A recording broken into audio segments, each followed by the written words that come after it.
itong pinag-uusapan ngayon na tungkol sa halal industries.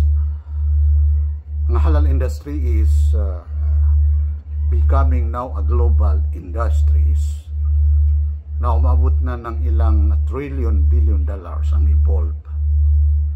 Pero dahil po hindi natin alam dito sa Pilipinas kung paano po tayo makasali dito, ay hindi po natin nagagamit yung karapat-dapat na mga tools, mga instrument na kailangan natin po magamit dito. Kagaya po ng mga taong graduates from Saudi Arabia, for instance, from Cairo, for instance. These countries are very advanced countries.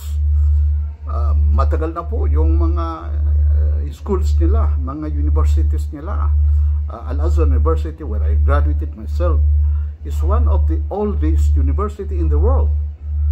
Ang nakatapos po dyan ay naging malaking katungkulan sa iba't ibang panig ng mundo. May naging presidente po na galing dyan sa Al-Azhar University.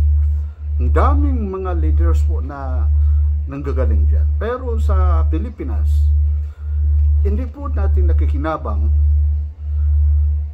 dahil hindi po natin binigyan ng importansya ang mga tao na nakatapos diyan. Kaya nasasayangan po tayo hanggang umabot na tayo sa how many decades? Almost half century.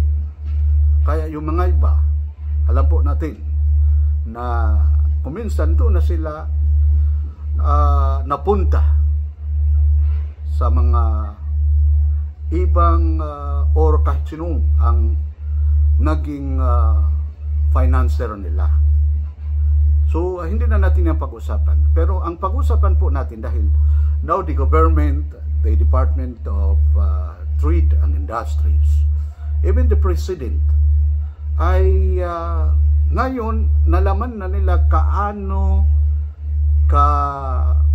laking may tutulong itong halal industry kung malaman po natin.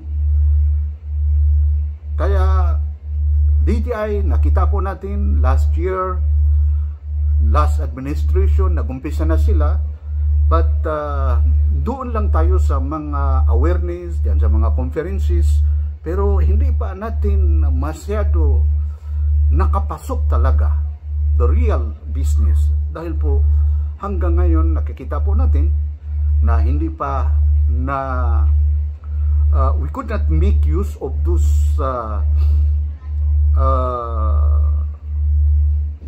experts. Yung mga expert na sinasabi natin ay yung mga taong nakapag-aaral dyan sa Saudi Arabia. For instance, look at Malaysia, Indonesia, Singapore, and even Thailand. Myself, I went to Thailand, I've been to Thailand. At this country became a destination of the world because they are very active in halal industries.